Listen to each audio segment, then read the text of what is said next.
بسم اللہ الرحمن الرحیم نحمده ونصلي علی رسولہ الکریم اما بعد فاعوذ باللہ من الشیطان الرجیم بسم اللہ الرحمن الرحیم فمن شہد منکم الشہر فلیصمہ وقال النبی صلی اللہ علیہ وسلم من صام رمضان ایمانا واحتسابا غفر له ما تقدم من ذنبه صدق اللہ العظیم۔ محترم سامعین گرامی، آج کے اس درس کے اندر ہم نبی کریم صلی اللہ علیہ وسلم کے رمضان المبارک کے معمولات کے حوالے سے بات کریں گے۔ آپ صلی اللہ علیہ وسلم کے رمضان المبارک کے معمولات میں سے پہلا عمل مبارک یہ تھا کہ آپ صلی اللہ علیہ وسلم رمضان المبارک کے روزوں کا خوب اہتمام فرماتے ہیں، اور جو اس ماہ مقدس میں اپنی مغفرت نہ کر سکے اس کے لیے احادیث مبارکہ میں کئی وعیدیں آئی ہیں۔ یعنی جہاں اس مہینے کی بڑی فضیلت احادیث میں قرآن پاک کے اندر آئی ہے، وہیں پر جو اس ماہ مبارک کو پالے اور اس میں اپنی مغفرت نہ کرا سکے اس کے لیے بڑی سخت وعیدیں بھی آئی ہیں۔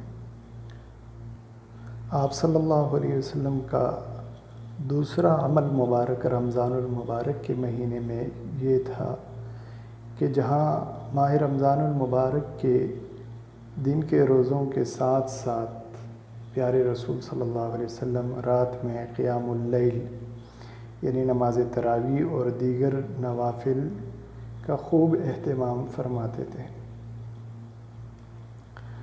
نبی صلی اللہ علیہ وسلم کا تیسرا مبارک عمل رمضان المبارک کے مہینے میں مدارست القرآن یعنی قرآن پاک کا دور تھا۔ آپ صلی اللہ علیہ وسلم قرآن پاک کو رمضان المبارک میں بہت زیادہ وقت دیا کرتے تھے، اور جبرائیل علیہ السلام کے ساتھ اس کا دور کرتے تھے۔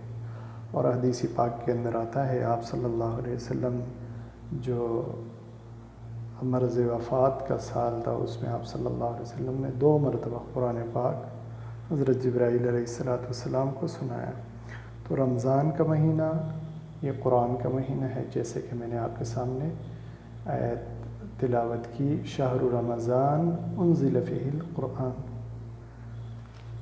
تو لہٰذا رمضان المبارک قرآن کا مہینہ ہے، قرآن کے نزول کا مہینہ ہے، اور اس مہینے میں آپ صلی اللہ علیہ وسلم کثرت سے قرآن پاک کا دور فرمایا کرتے تھے، اس کی تلاوت فرمایا کرتے تھے۔ اور قرآن کے آداب میں سے یہ ہے کہ اخلاص نیت کے ساتھ تلاوت قرآن پاک کرنا چاہیے، خالص اللہ کی رضا کے لیے۔ دوسرا ادب یہ ہے کہ دل کے حاضری کے ساتھ، حضور قلب کے ساتھ، اور اس کے معنی اور مفاہیم میں غور و فکر کرنے کے ساتھ تلاوت کرنی چاہیے۔ تیسرا ادب قرآن پاک کا یہ ہے کہ یہ طہارت اور پاکی کی حالت میں قرآن پاک کی تلاوت کرنی چاہیے، کیونکہ یہ اس کلام اللہ کی تعظیم ہے۔ چوتھا یہ ہے کہ ایسی جگہوں پر تلاوت نہ کرے جو کہ گندگی والی جگہ ہیں، اس سے اجتناب کرنا چاہیے، پاک صاف جگہ میں بیٹھ کے تلاوت کرنی چاہیے۔ اور جب بھی تلاوت کا آغاز کرے تو اعوذ باللہ من الشیطان الرجیم کے ساتھ اس کا آغاز کرنا چاہیے، اور اسی طریقے سے قرآن کو خوبصورت آواز میں پڑھنا چاہیے۔ اور 7واں ادب یہ ہے کہ قرآن کو تجوید کے ساتھ اور اس کے احکام کے مطابق پڑھنا چاہیے۔ اور